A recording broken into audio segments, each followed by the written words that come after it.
Welcome. In front of me is a HONOR X7A, and today I'll go over unboxing along with a quick overview of this phone. So let's just get straight into it. Now it looks like this has been already open. This isn't gonna fool me.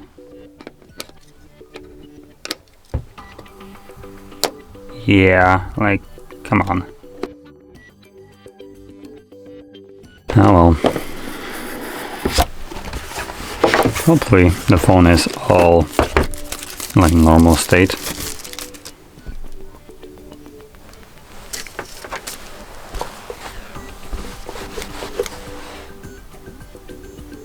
Yep, looks fine. Okay. So obviously there's our device. I would normally think that there might be a case in here, but we don't have anything. So anyway, moving on, we have a crappy charger at 22.5 watts. So it's basically equivalent to what Samsung flagship devices can charge at.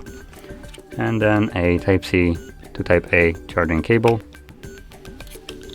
And that's it. So let's power it on.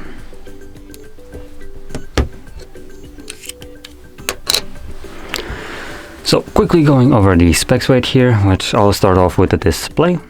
We have a 6.75 inch display with a resolution of 720 by 1600. It's a TFT LCD display with an 85.4% screen to body ratio and a pixel density of 260. Now, unfortunately, there is no high refresh rate or anything like that. This is more of a budget device, coming at about a little bit below 200 bucks.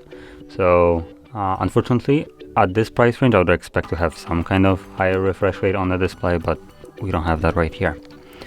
Now moving on to the cameras.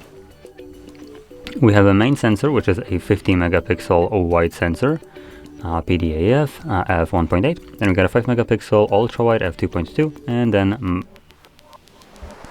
we got two different shit cameras.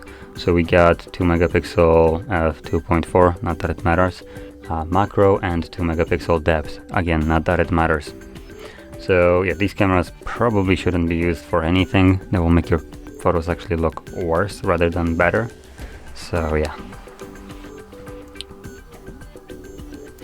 Now, at the front, we also have a selfie camera, and that is an 8 megapixel wide sensor. And with those cameras, at least at the back, you can shoot at 1080p 30 frames, and also same thing goes for the front.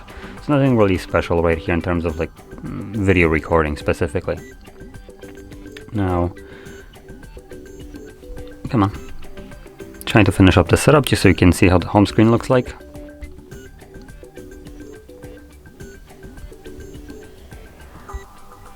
And skip.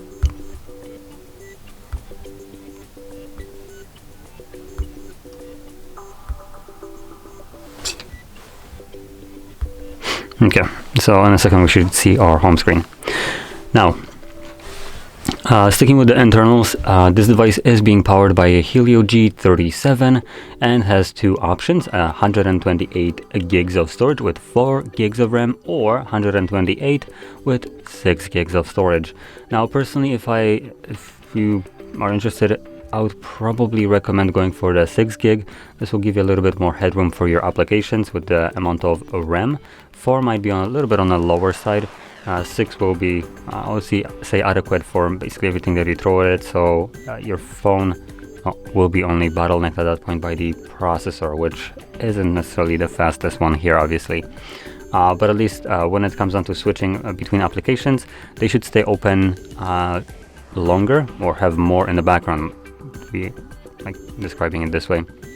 So you can open up more apps and then swap between them, and they should just pop straight up open, or stay open more precisely, because of the RAM that will allow you to have more apps basically running at the same time. So that's why I recommend going for the 6 over the 4. Now, last thing, the battery right here is a hefty, and I mean hefty, 6,000 milliamps. Honestly, that doesn't even seem like there is a 6000 right here. So usually phones this size have max like 5000. So if this is correct, and that's why I'm saying I am a little bit doubtful on that, but if it is, then that is one of the biggest batteries for a device of this size. That is insane. Now, just to put that in perspective, might not be the most logical comparison. This right here, just keep in mind the thickness of this, right? This is about what, 3500, so nearly half of what this has to offer. So yeah, a little bit insane here. Now, anything else to mention? I would right now also touch upon the quality right here, or build quality more precisely, and a couple additional things. So battery wise, I already told that. Charging, we have at 22.5 watts. We also have reverse wired charging, so if you plug in your cable, if you have double type C as an example, you can charge other devices with this at 5 watts. Now when you're trying to top up, for instance, like your buds or something like that, so for example, something like this, you would only need to have cable like this. You plug it in together and you can just charge those up a little bit. Now, last thing would be the build quality, like I mentioned. So we do have, I believe, a glass back, at least it feels like glass. And let's see, does it actually say what it is built of? That would be very nice. Otherwise, I have to kind of just suspect. So I believe the frame is plastic. If I can find my little tool, probably would be a little bit easier to check it out.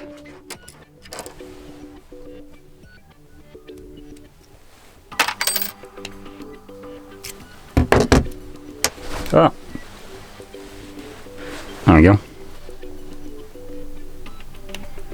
Yep, that's plastic. So the frame is plastic, the glass is black, or the glass is back. The back is glass, that's what I meant to say. So it does give you a little bit of a more premium feel, though. As you can see, it's a fingerprint magnet. It's absolutely just fantastic. And we do have a fingerprint sensor on the side, volume rockers. We do have our little SIM tray, which I took out, along with an SD tray, so you can expand the storage past the 128 gigs that you have included with the device. We get nothing on our left side, and at the bottom we have a headphone jack, which at this point is a rarity. Type-C charging port, speakers, microphone, and that's about it. So pretty clean design. So there we go. So that's about it. So if you found this very helpful, don't forget to hit like, subscribe, and thanks for watching.